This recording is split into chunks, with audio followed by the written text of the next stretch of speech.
लंका जला चुके, तब विचार करते कि सोने की लंका जल गई और मेरी पूंछ क्यों नहीं जली। मेरी पूंछ में ऐसा लगता है कि किसी ने बर्फ लपेट दिया है, शीतल क्यों लग रही है।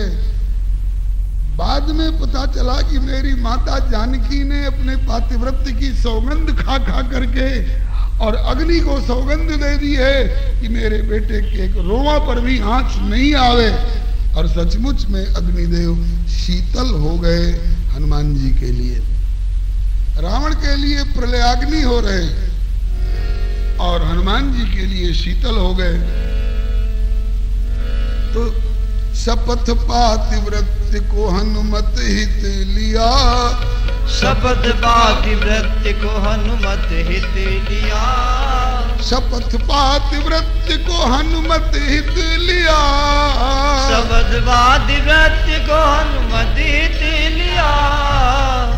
और इसका फल उष्ण अग्निमाहि, उष्ण अग्निमाहि शैत्यु, शैत्य माने शीतलता, उष्ण अग्निमाहि शैत्यु संचारित किया सुंदर कांड की सिया। उष्ण अग्निमाहि शैत्यु संचारित किया सुंदर कांड की सिया। उष्ण अग्निमाहि शैत्यु संचारित किया सुंदर कांड की सिया। उष्ण अग्निमाहि शैत्यु संचारित किया सुंदर कांड की सिया।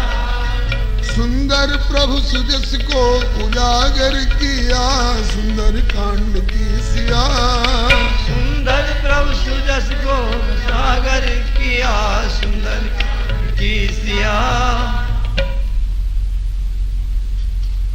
उष्ण अग्नि में, प्रचंड अग्नि की गर्मी में भी शीतलता का संचार किया सिया जी ने और अपने प्यारे हनुमान के रोम रोम को बचा लिया। हो के सक्षम हूं, समर्थ हैं सिया जी। अगर अपनी कोप दृष्टि से देखती तो रावण की हड्डी भी नहीं बचती, राख हो करके, और एक एक राख का कण समुद्र में कहीं विलीन हो गया होता। लेकिन उष्ण अग्नि होके सक्षम हूँ रावण को भस्म नहीं किया। होके सक्षम हूँ रावण को भस्म नहीं किया। हनुमान जी से कहा है, हनुमान बेटा मैं प्रभु का लिहाज कर रही हूं, न तेरी जरूरत थी, न सुग्रीव की जरूरत थी, न अंगद जामवंत इत्यादि की जरूरत थी, न लक्ष्मण की जरूरत थी, न प्रभु श्री राम की आवश्यकता थी। मैं ही पर्याप्त हूं। एक बार अगर मैं कोप करके रावण की ओर ताक दूं तो राख की ढेरी हो जाए और राख का कण कण समुद्र में विलीन हो जाए। लेकिन ऐसा नहीं कर रही हूं, क्योंकि ऐसा अगर कर दूं तो मेरी तो कीर्ति हो जाएगी कि सीता ने तो अपनी रक्षा अपने आप की, राम क्या कर सके उनके लिए, तो मेरे प्रभु श्री राम की अपकीर्ति हो जाएगी। तो वह पतिव्रता नहीं है जो अपने स्वामी की कीर्ति पर लात मार करके और अपनी कीर्ति को उजागर करना चाहे। इसलिए क्षमता होते हुए भी रावण से कहा है असंदेशात्तु रामस्य, चूंकि प्रभु का संकेत ऐसा नहीं है। असंदेशात्तु रामस्य तपसश्चानुपालनात् नत्वां कुर्मिद सग्रीव भस्म भस्मार तेजसा। तू भस्म कर दिए जाने योग्य, इसी लायक है कि तुझको भस्म कर दिया जाए, और तुझे भस्म कर देने की क्षमता है मुझ में, मेरी एक दृष्टि में।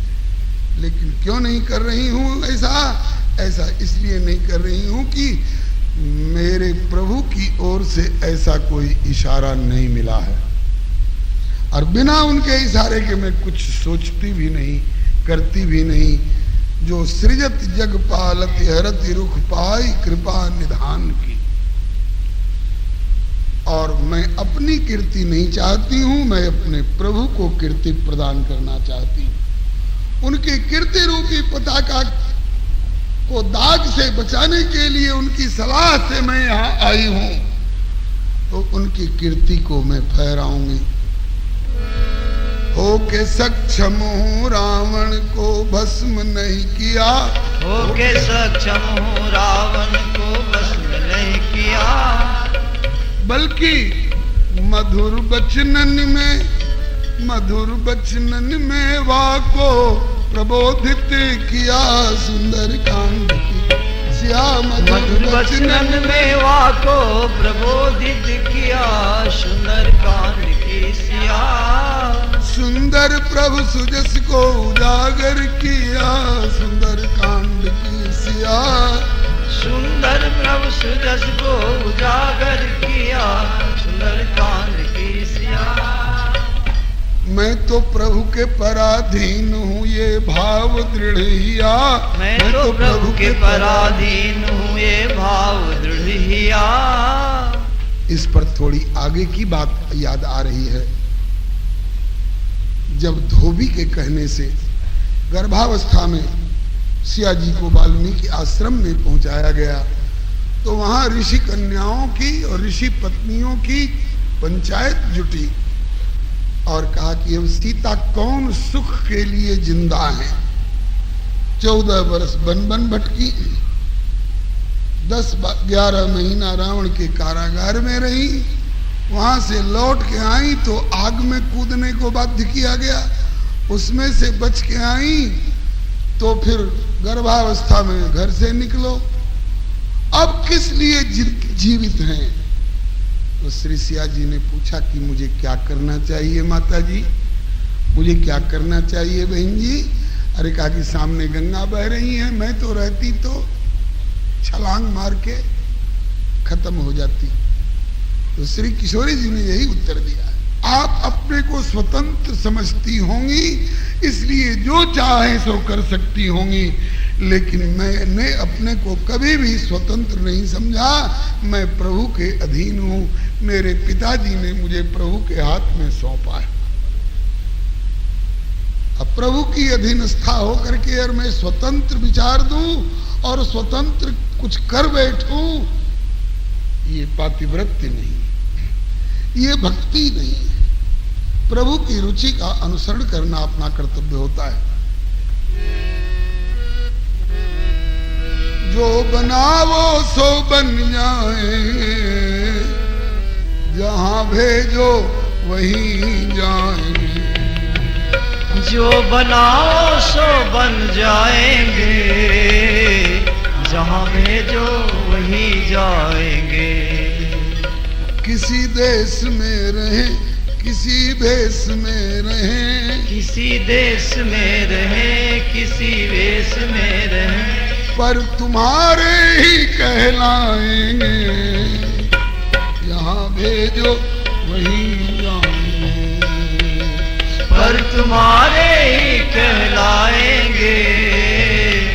जहाँ भेजो वहीं जाएंगे। मैं तो प्रभु के परवान हूँ, उनके चरणों में समर्पित हूँ, वे जहाँ रखे। छलांग क्यों नहीं मार देती हो गंगा जी में? कहा कि प्रभु की तरफ से ऐसा इशारा नहीं है। अगर प्रभु ने इशारा किया होता कि गंगा में डूब मरो सीते, तो इतनी देर नहीं करती, बिल्कुल डूब करके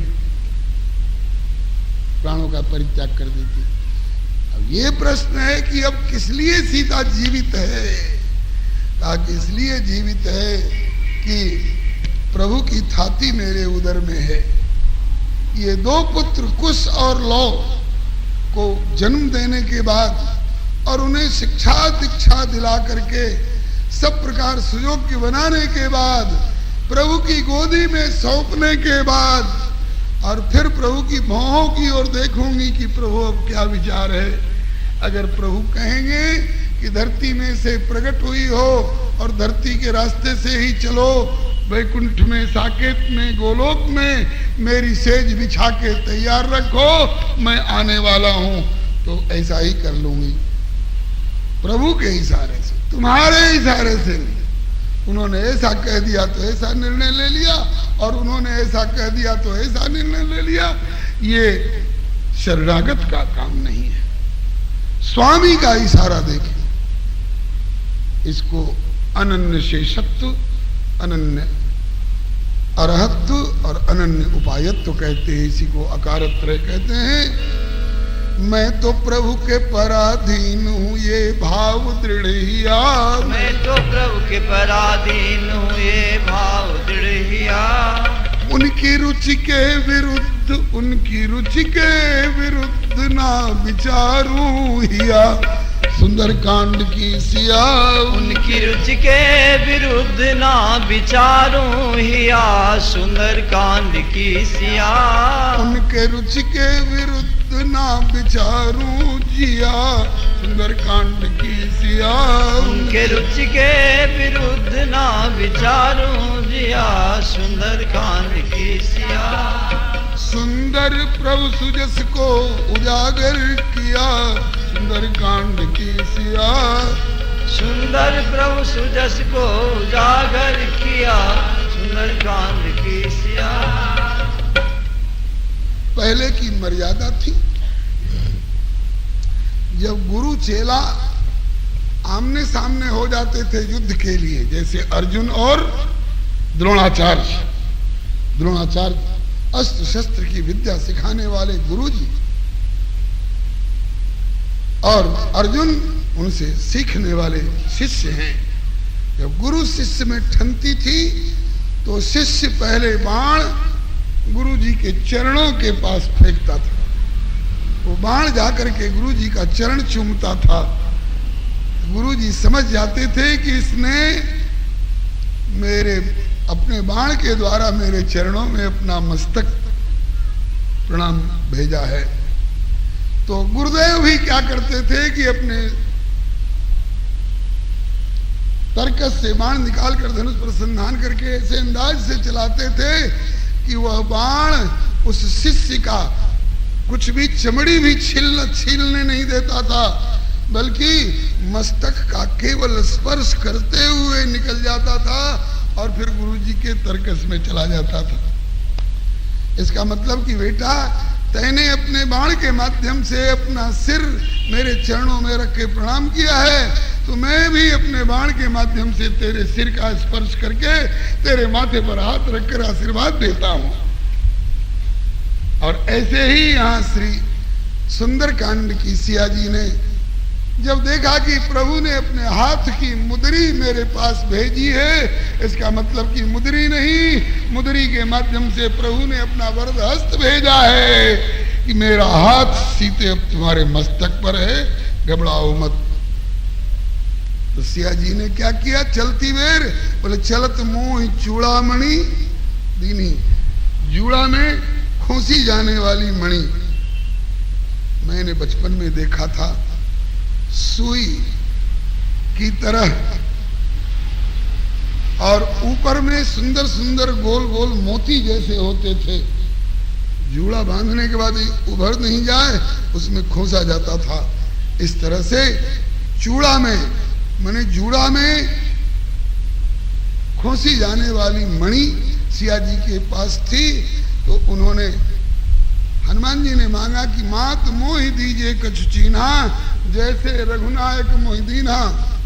जैसे रघुनंदन ने अपनी पहचान कि तुम मेरे यहाँ से जा रहे हो अपनी अंगूठी दी थी, ऐसे आप भी कुछ पहचान तो दीजिए जिससे प्रभु को विश्वास हो कि हाँ ये सिया जी से मिल आया है। तो सिया जी ने क्या किया? बोले चलत मोहि चूड़ामणि दीनी। चूड़ामणि उतार तब देऊ, हर्ष समेत पवन सुत लेऊ। अब दूसरा कोई इस भाव को समझे चाहे न समझे, हनुमान जी जैसे गुरु समझ गए। उन्होंने अंगूठी ही क्यों दी और इन्होंने मस्तक की चूड़ामणि ही क्यों दी? तो इसका भाव कहते हैं कि प्रभु ने मुदरी मिस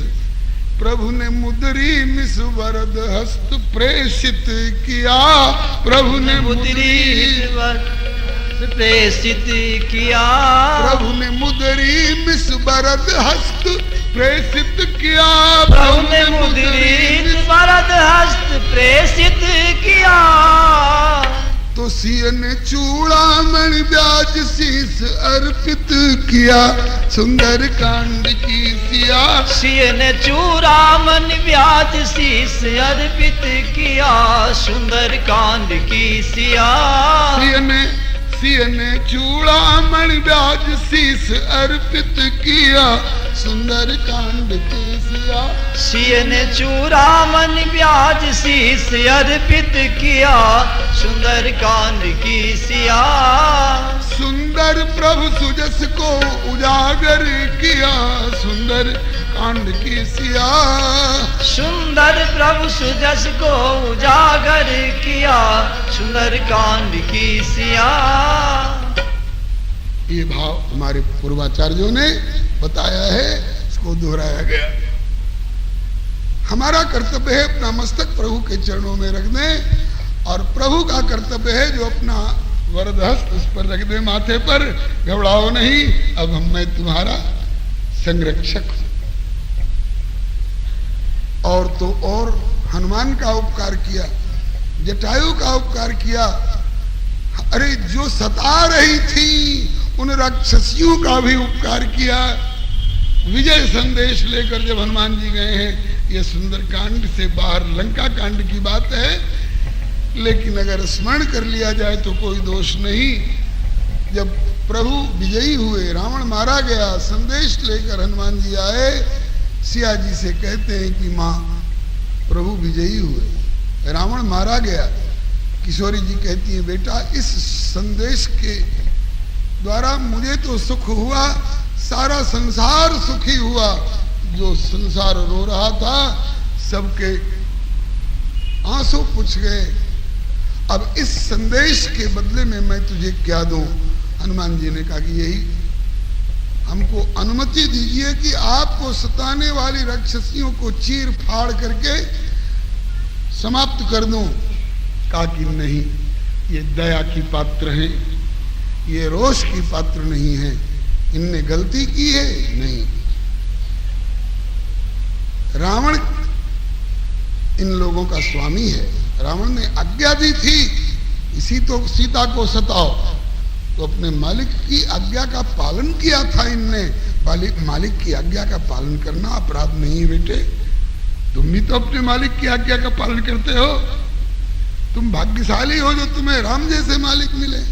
ये बेचारी अभागिनी है जो रावण जैसा मालिक मिला था। तो अभागे के ऊपर दया करनी चाहिए कि क्रोध करना चाहिए? विभीषण तो राम जी की शरण में चले गए, समर्थ थे, चले गए।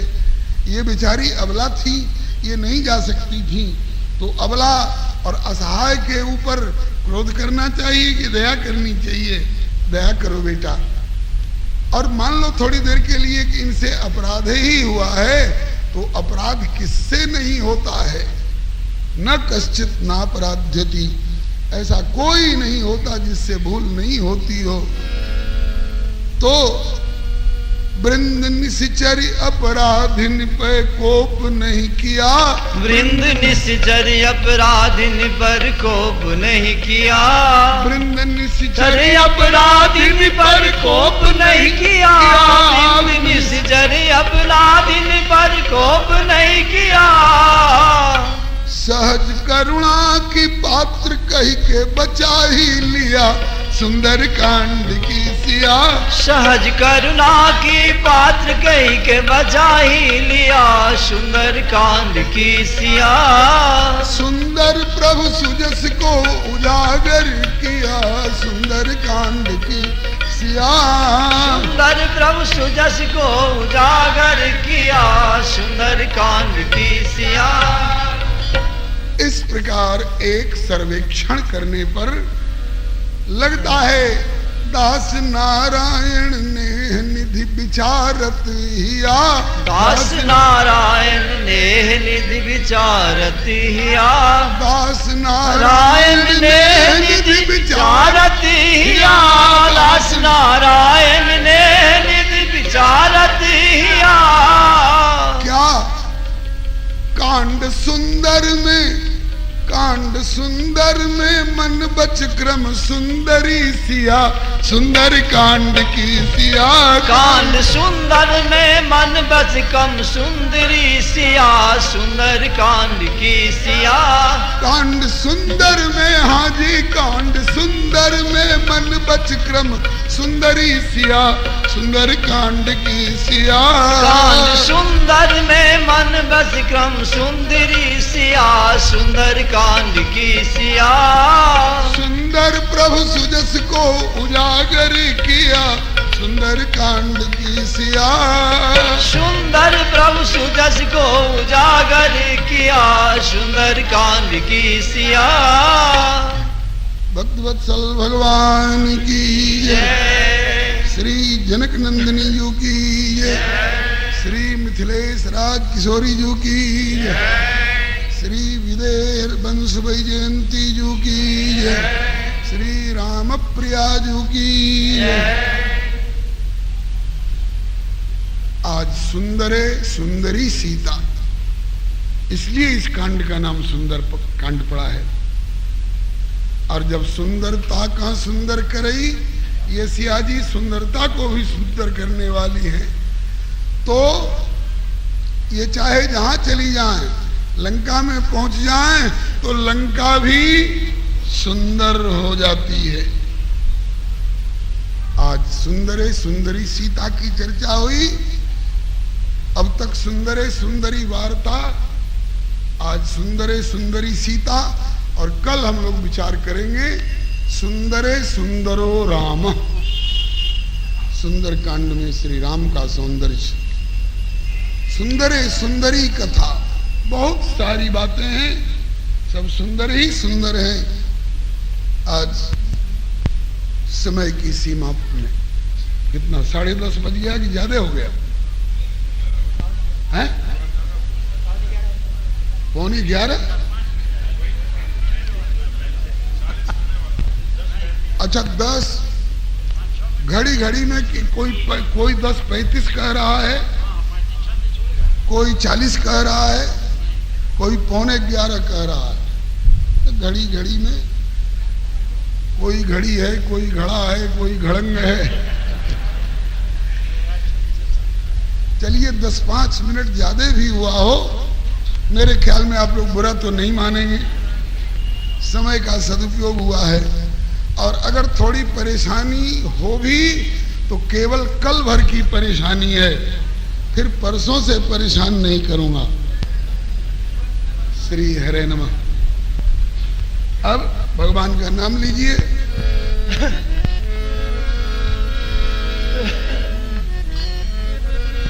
सीताराम जय सीताराम, सीताराम जय सीताराम, राधे श्याम जय राधे श्याम, राधे श्याम जय राधे श्याम। सीताराम जय सीताराम, सीताराम जय सीताराम, राधे श्याम जय राधे श्याम, राधे श्याम जय राधे श्याम। सीताराम जय सीताराम, सीताराम जय सीताराम, राधे श्याम जय राधे श्याम, राधे श्याम जय राधे श्याम। सीताराम जय सीताराम, सीताराम जय सीताराम, राधे श्याम जय राधे श्याम, राधे श्याम जय राधे श्याम।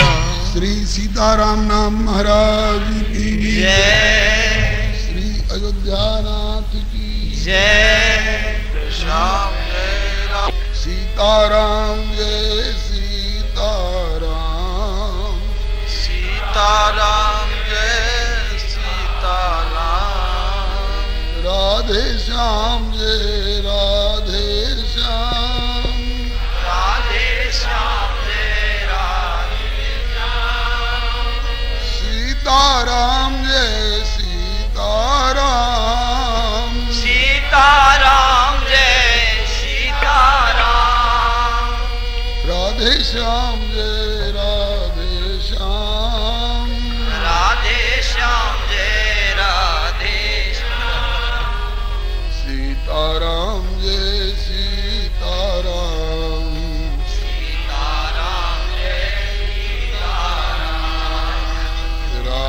श्याम जय राधे श्याम, राधे श्याम जय राधे श्याम, सीताराम जय सीताराम, सीताराम जय सीताराम, राधे श्याम जय श्यामा श्याम, राधे श्याम जय श्यामा श्याम।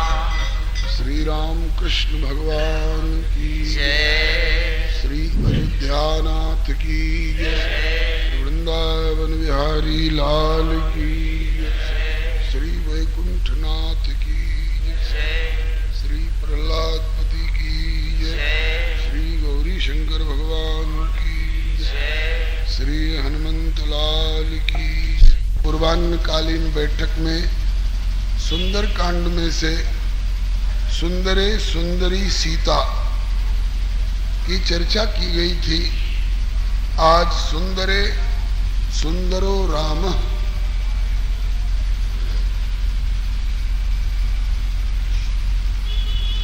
सुंदर कांड में श्री राम जी की चर्चा। हनुमान जी जब लंका से लौटकर आ जाते हैं और प्रभु के चरणों में उपस्थित होते हैं, तब से प्रारंभ होती है।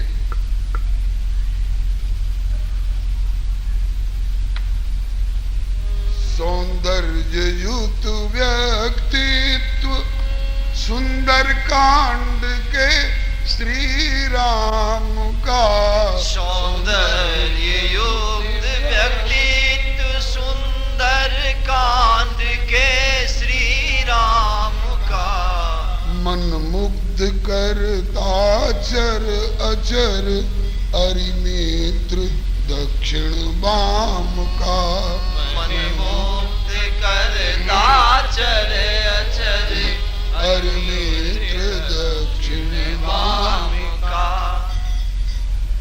सुंदर कांड में प्रभु श्री राम का जो सुंदर व्यक्तित्व है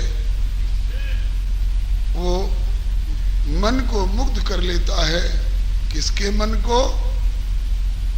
चर और अचर सबके मन को मुग्ध कर लेता है। अरि और मित्र, शत्रु पक्ष के हों चाहे मित्र पक्ष के हों, सबका मन मुग्ध हो जाता है श्री राम के चारित्रिक सौंदर्य पर। चाहे वो दक्षिण मार्ग वाला हो चाहे वाम मार्ग वाला हो।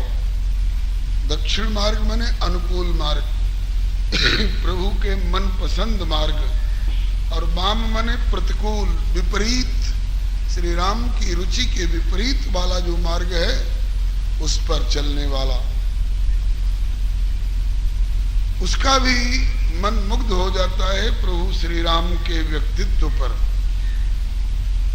इस पर बहुत सारे प्रसंग ध्यान में एकाएक आ जा सकते हैं। शूर्पणखा मुग्ध हो चुकी है, उसका पक्ष लेकर बदला लेने की भावना से आने वाले खर, दूषण और त्रिशिरा मुग्ध हो चुके हैं। मारीच मुग्ध हो चुका है।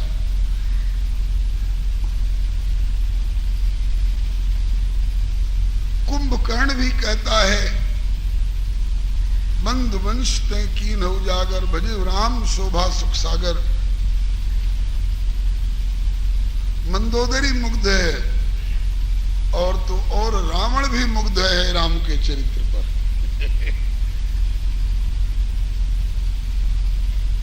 कई जगह चर्चा आई है।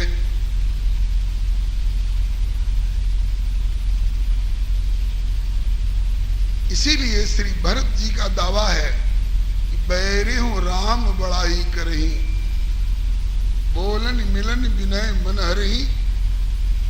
और कांडों में जो श्री राम के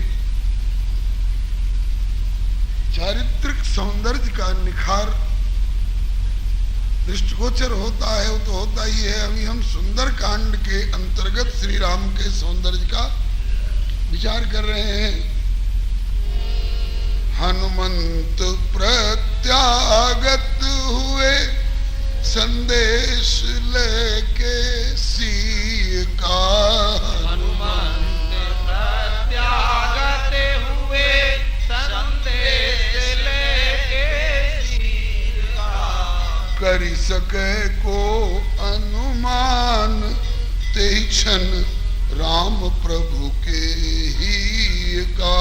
करी सके को अनुमान ते क्षण राम प्रभु के ही का। हनुमंत जी लंका से लौट करके आए, प्रत्यागत हुए और सिया जी का संदेश लेकर के आए हैं। और जब प्रभु को सुनाया गया है तो उस समय प्रभु के हृदय की क्या स्थिति हुई है वो वाणी का विषय नहीं है।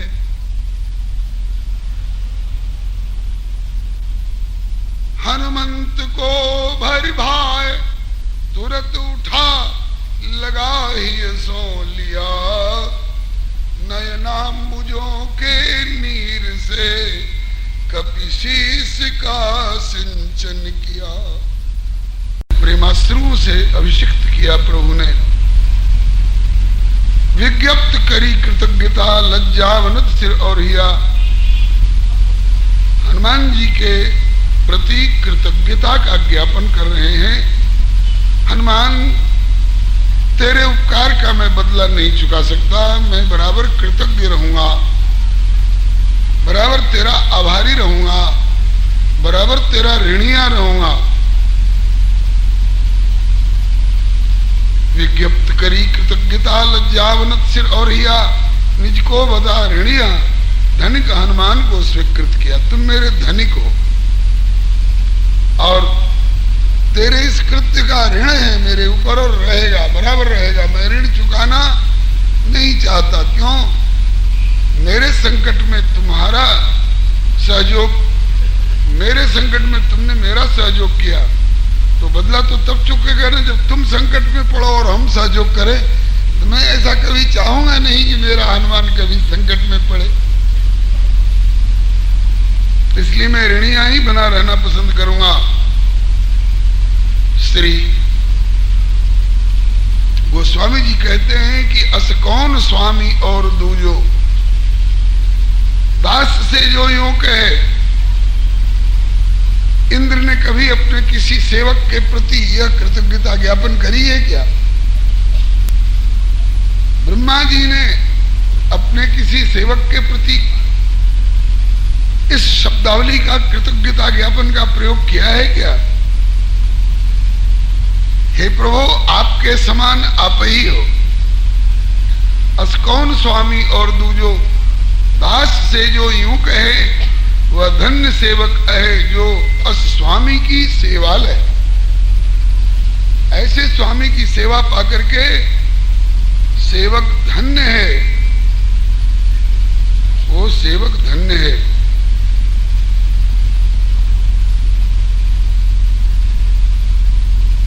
हनुमान जी जैसे सेवक का अहोभाग्य दूसरी राम सरीखे स्वामी प्राप्त हुए हैं।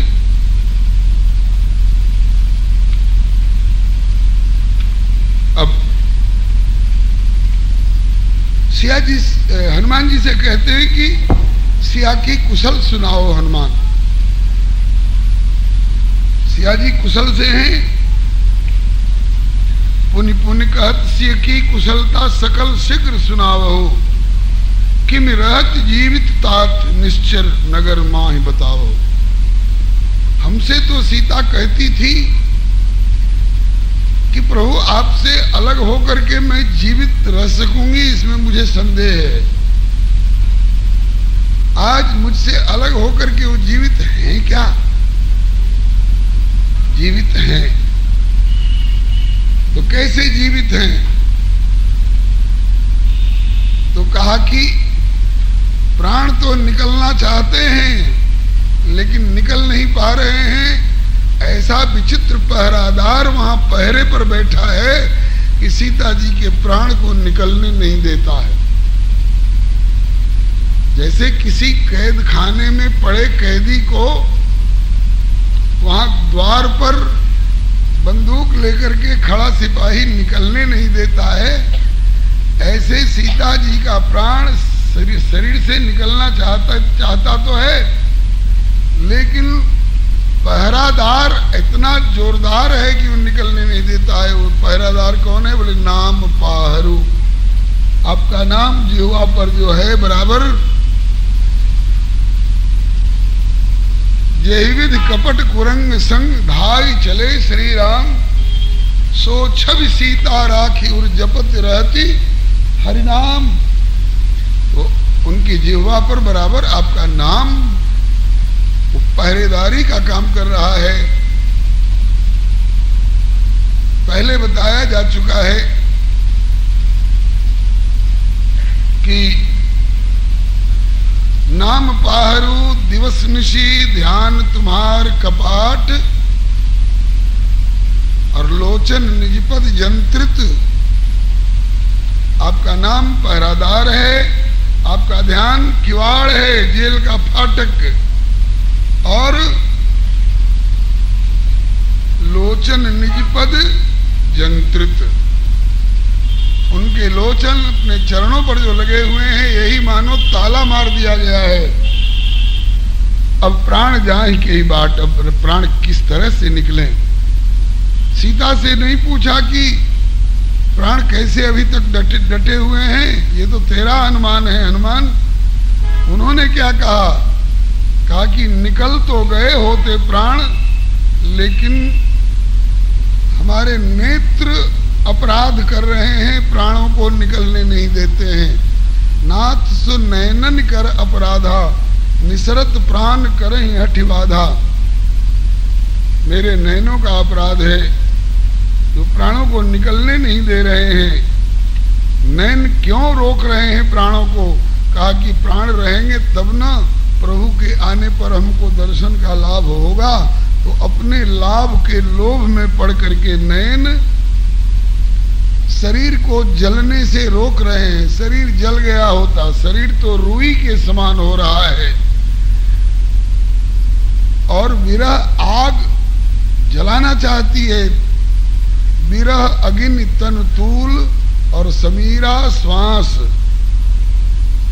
श्वास की हवा जो है, ये विरह की आग को और धधकाने के लिए, जैसे वो हाँकते हैं ना तब अंगीठी धधकती है, मेरी श्वासा विरह रूपी आग को और धधकाने के लिए जोर लगा रही है। आग धधक भी रही है, लेकिन उस आग पर पानी डाल डाल करके, उस आग पर पानी डाल डाल करके हमारे नेत्र आग को ठंडा कर देते हैं, अथवा शरीर रूपी रुई को गीली कर देते हैं। नैन स्रवहि जल निज हित लागी, जरे न पाव देह विरागी। इसके बाद उनका संदेश क्या है? बोले कई संदेश हैं। एक तो संदेश है कि जटायु जी की खोज कीजिए। मैं उनकी सेवा नहीं कर सकी तो आप उनकी सेवा करिए, तो मैं कुछ ऐसा अनुभव करूंगी कि उनका ऋण तो नहीं चुका सकी, लेकिन थोड़ी सूद भरी जा सकी। दूसरा संदेश है कि विभीषण को राजगद्दी कब देंगे प्रभु, राज विभीषण कब पावेंगे। और तीसरा संदेश है कि जयंत जैसे दुर्जन को अनुशासित करने के लिए जब प्रभु की चलाई हुई एक सीख ही काफी थी, जो ब्रह्मास्त्र बन करके ब्रह्मधाम शिवपुर सब लोका और जयंत का पीछा की, और आज प्रभु 10 महीने से भी ज्यादा हो रहे हैं, मेरी ओर से निश्चिंत कैसे हो गए हैं। तात शक्र सुत कथा सुनाए हो, बाण प्रताप प्रभु ही समझाए हो। और अंतिम संदेश है कि मास दिवस में जो नहीं आवा, मास दिवस में प्रभु नहीं आवा तो पुण्य मोह जियत नहीं पाओ। 1 महीने की मोहलत मिली है रावण की तरफ से, अगर 1 महीने के भीतर प्रभु आकर मुझे नहीं ले गए तो 1 महीने के बाद मुझे जिंदा नहीं पाएंगे। मेरी लाश भी उनको मिलेगी कि नहीं मिलेगी ये वो जाने और उनके विपक्षी रावण जाने।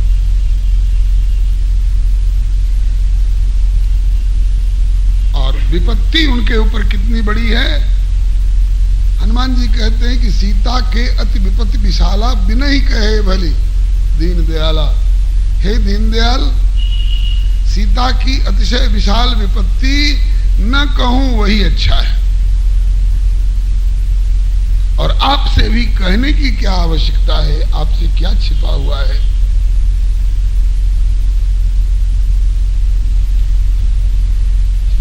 प्रभु कहते हैं कि हनुमान 2 तरह की बात क्यों करते हो? 2 तरह की बात कहां कह रहे हैं प्रभु? बोले एक तरफ तो कहते हो कि नाम पाहरू दिवस निशी ध्यान तुम्हार कपाट, लोचन निजपद जंत्रित प्राण जान जाए कहीं बाट। दिन रात आपका नाम जीवा पर नाचता रहता है, आपका ध्यान कपाट की तरह लगा हुआ है, लोचन निजपद जंत्रित हैं, और फिर उसके बाद भी कहते हो कि विपत्ति है।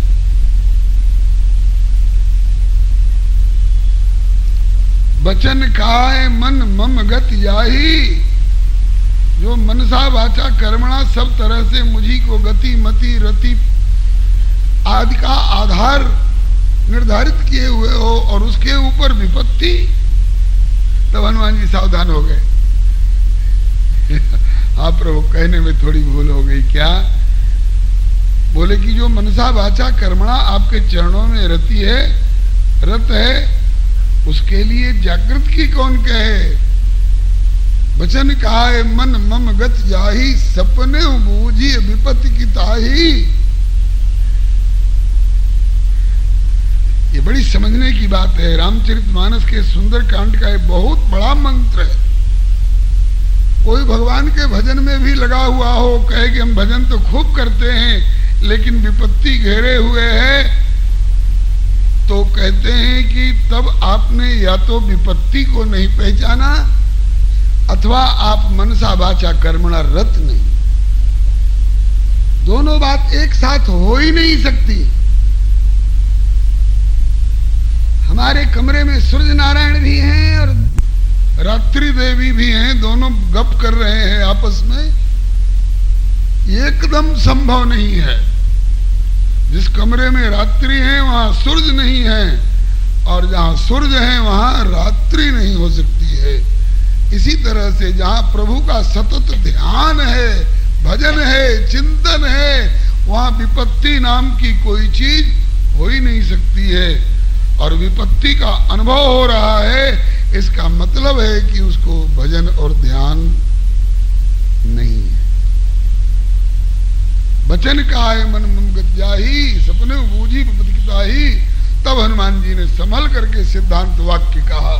यह भी सिद्धांत वाक्य याद करने लायक है, नोट करने लायक है, कागज से ज्यादा हृदय में। क्या हनुमंत विपत्ति प्रभु सोई, कह हनुमंत विपत्ति हनुमंत विपत्ति प्रभु सोई, हनुमंत विपत्ति प्रभु सोई। जब तब सुमिरन भजन न होई, जब तब सुमिरन भजन न होई। जब तब सुमिरन भजन न होई, जब तब सुमिरन भजन न होई। हनुमान जी कहते हैं हाँ प्रभु ठीक कहा आपने, सबसे बड़ी विपत्ति तो वही है, और तभी है जब तब सुमिरन भजन न हो, जब आपका भजन सुमिरन छूट जाए। विपत्ति यहीं से शुरू होती है।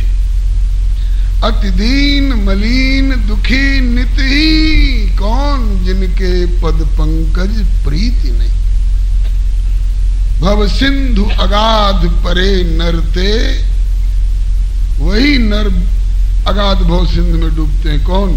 पद पंकज प्रेम न जे करते, जो प्रभु के चरण कमल से प्रेम नहीं करते। अति दीन मलिन दुखी निधि, कौन? जिनके पद पंकज प्रीति।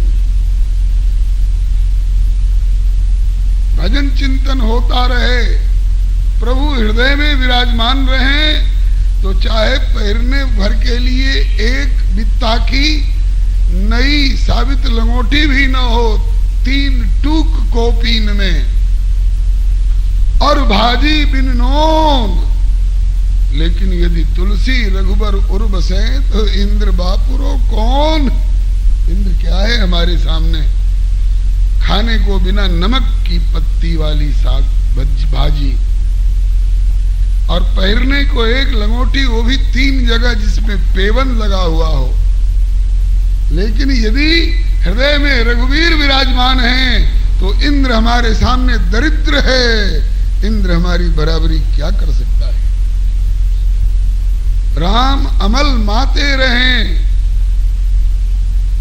पीवे प्रेम निशंक, 8 गांठ कोपीन में, फिर भी कहें इंद्र को रंक। इंद्र तू मेरे सामने दरिद्र है। अरे तेरे सामने उर्वशी मेनका रंभा तिलोत्तमा जैसी अप्सरा हो तो क्या, तू दरिद्र है। मेरे हृदय में प्रभु हैं, इनकी बराबरी का कोई सामान विश्व में नहीं हो सकता। हनुमान जी ने बहुत बहुत प्रकार से श्री जानकी जी की स्थिति को बता करके और प्रभु से कहा कि सरकार अब देर न करें, अब देर न करें। मैं आश्वासन दे आया हूं कि कछुक दिवस जननी धरु धीरा, कछुक दिवस जननी धरु धीरा, कपिन सहित आई है रघुवीरा, कपिन सहित आई है रघुवीरा।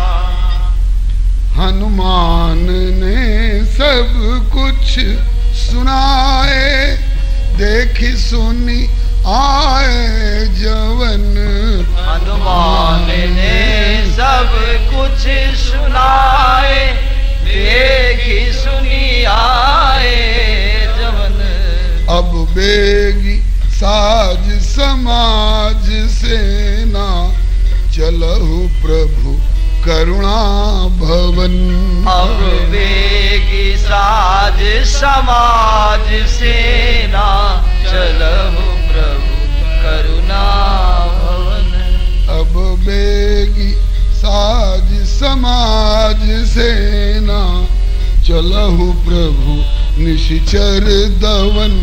अब बेगी साज समाज सेना, चलहु प्रभु निशिचर दलन। ए माता जी, ए माता जी, देखो तैयार हो रहे हैं, और ये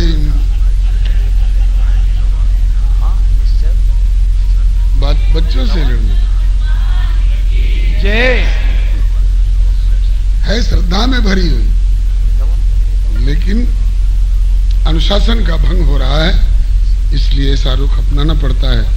आइए, हनुमान जी कह रहे हैं, अब बेग साज समाज सेना, चलो प्रभु करुणा भवन, अथवा चलो प्रभु निश्चर दमन, निशाचरों का दमन करने वाले, हे करुणा भवन। किशोरी जी ने यह भी संदेश दिया है कि प्रभु दीन दुखहारी है। वो चौपाई लोग संपुट लगाते हैं, दीन दयाल विरध संभारी, हरहुनाथ मम संकट भारी। बस सीता दुख प्रभु सुख ऐना। सुनी सीता दुख प्रभु सुख ऐना। सुनी सीता दुख प्रभु सुख ऐना।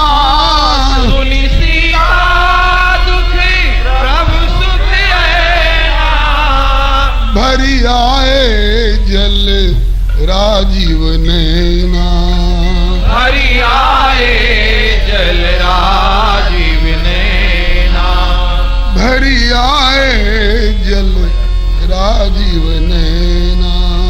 भरी आए जल राजीव नैना। यही संदेश। माता सीता बहुत दुखी है ना, तो इसलिए जल्दी चलिए। सुख सागर प्रभु की आंख में आंसू आ गए। और यही संदेश देवताओं ने भी सुनाया है। रावण के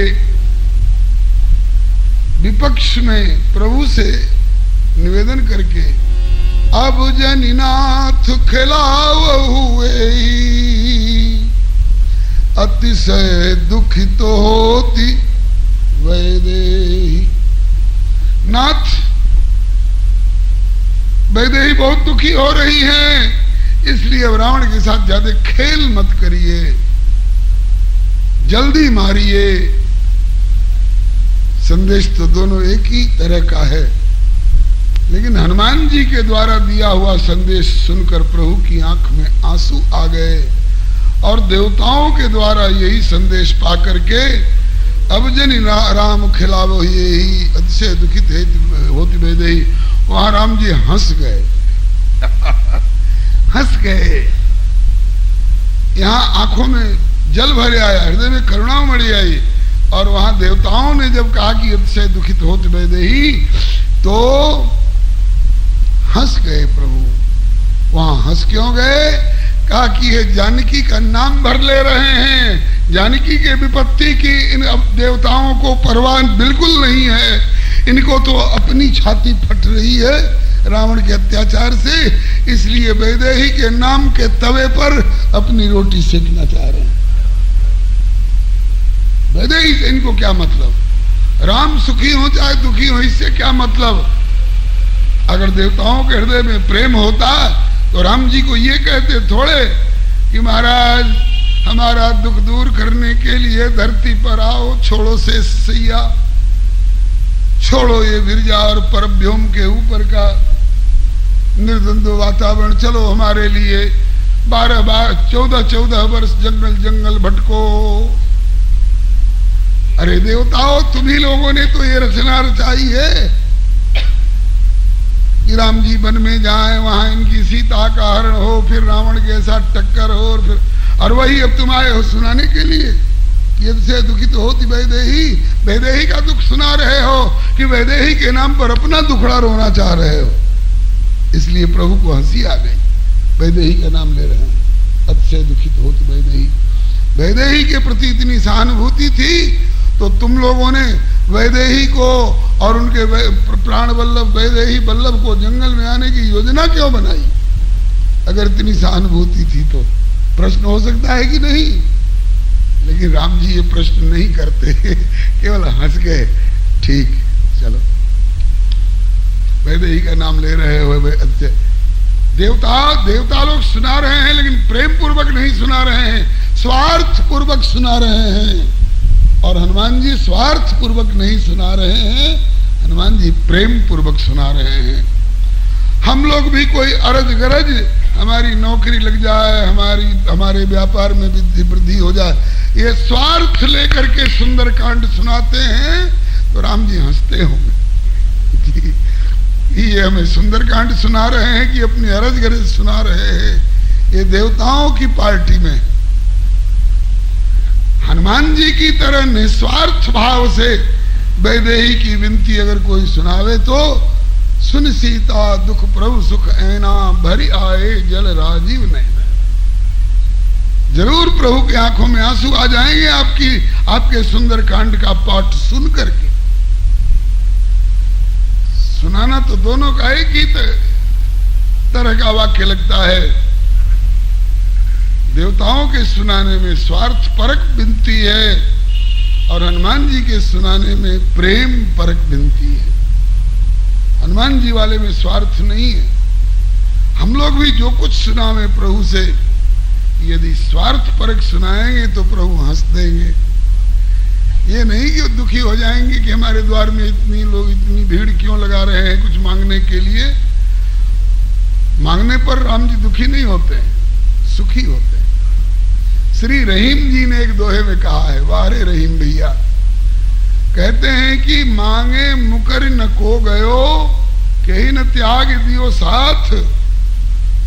दुनिया में मांगने पर मुकर जाने वाले लोग हैं। अगर एक बार दिया भी और दोबारा फिर मत आना, जाओ इस बार दे दिया सो दे दिया, अब दोबारा आ गया फिर आ गया तो परिक गया क्या, दुखी हो जाते होंगे। लेकिन बलिहारी रहीम भैया कह रहे हैं, मांगे मुकर न को गयो, कहीं न त्याग दियो साथ। मांगत आगे सुख लहो, सो रहीम रघुनाथ। चलो हमारे सामने कोई दिन दुखी आया है और मैं दीन बंधु कहलाता हूं, तो इस दिन के प्रति बंधुत्व दिखाऊंगा, तभी तो मेरा दीन बंधु नाम सार्थक होगा। ये मेरे दीन बंधु नाम को सार्थकता प्रदान करने के लिए आया है। ये मेरे ऊपर बड़ा उपकार कर रहा है। हनुमान ने सब कुछ सुनाए, देख सुनी आए जवन। हनुमान ने सब कुछ सुनाए, देखी सुनी आए जवन। अब बेगी साज समाज सेना, चलहु प्रभु करुणा भवन। अब बेगी साज समाज सेना, चलहु प्रभु करुणा भवन। अब बेगी साज समाज सेना, चलहु प्रभु निशिचर दवन। बेगी साज समाज सेना, चलहु प्रभु निशिचर दवन। चल पड़े प्रभु झट सेन सजी, कपिरीछ अगणित को गने।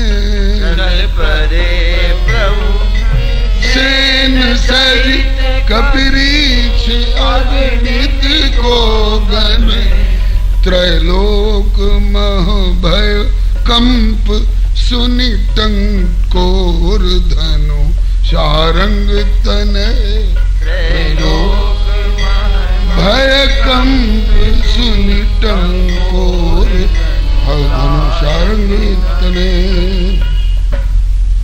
चल पड़े प्रभु झट सेन सजी।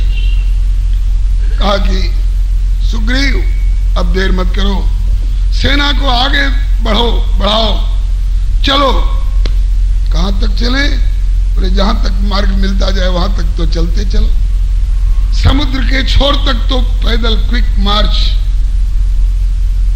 डबल मार्च से चलना है। और समुद्र आ जाने के बाद फिर देखी जाएगी, कहीं भी तरी सिंधु गंभीरा, उसका उपाय विचारा जाएगा। समुद्र तक तो मार्ग प्रशस्त है, चलो।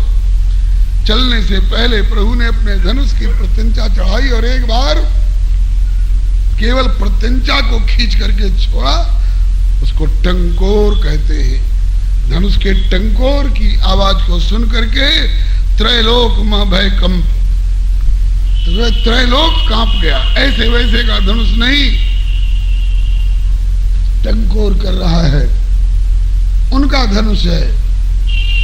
जिनके धनुष पर टंकोर आ जाए फिर क्या कहना। अरे जिनकी भौं थोड़ी टेढ़ी कर दे तो भृकुट विलास सृष्टि लय होई, पूरा ब्रह्मांड प्रलय में आ जाए। भृकुट भंग जो काल ही खाई, काल को भी जो चटनी की तरह चाट जाने वाला है। मृत्युर यस्योपसेचनम, उपसेचनम कहते हैं चटनी को। जीभ को दागने वाली चटनी की तरह, काल चटनी, जो काल सारे संसार को कलेवा करता है। कलेवा माने भरपेट भोजन नहीं, सवेरे का स्वल्पाहार। नाथ सकल जग काल कलेवा, संसार काल का कलेवा है, और काल भी जिसके लिए कलेवा भी नहीं, मृत्यु यस्योपसेचनम, चटनी जैसा रह जाता है, ऊंट के मुंह में जीरा जैसा हो जाता है। और उस प्रभु के धनुष का टंकोर हो रहा है। संसार कांप उठा, ब्रह्मा जी घबरा गए, ये कैसी आवाज है, प्रलय का समय आ गया क्या? आप कहेंगे कि क्या ऐसा भी गोस्वामी जी के काव्य में वर्णन है। अभी और सुनिए। चल पड़े प्रभु झट से, निसज कपिरीछ अगणित को गने, त्रैलोक महाभय कंप सुन टंकोर, धनुषारंग तने, सुर सिद्ध साधु समाज में अति हर्ष और उल्लास हो। जिनकी रक्षा के लिए प्रभु चले हैं, वो सुर और सिद्ध साधु समाज में अत्यंत हर्ष और उल्लास। अब प्रभु ने कदम बढ़ाया है हमारा दुख दूर करने के लिए। जन डर पहु मुनि सिद्ध सुरेशा, तुम्हें लाग धरियहूं नरवेशा, हरिहूं सकल भूमि गरुआई, निर्भय हो देव समुदायी। अब प्रभु ने कदम बढ़ा दिया। श्री हरे नमः। सुर सिद्ध साधु समाज में अति हर्ष और उल्लास भो, लेकिन आतंक भो अति लंक मह, लंका में आतंक हो गया। अति आतंक भो अति लंक मह, रावण सशंक उदास हो। इस पर एक भाई कहते हैं कि क्या रावण कभी उदास हुआ है क्या? रावण में कभी भय का भी संचार हुआ है क्या? मानस में भी है। सभय मन मुख मुस्काई, अपने भय को छिपाता है अंदर में, और बनावटी मुस्कान बिखेरता है अपने अधरों पर, लेकिन पहचानने वाले पहचान जाते हैं। और यहाँ गीतावली में तो गोस्वामी जी ने स्पष्ट कहा है, जब रघुवीर पयानो कीनो, जब रघुवीर पयानो कीनो, क्षुभित सिंधु डगमगत महीधर, क्षुभित सिंधु डगमगत महीधर, सजी सारंग कर लीनो,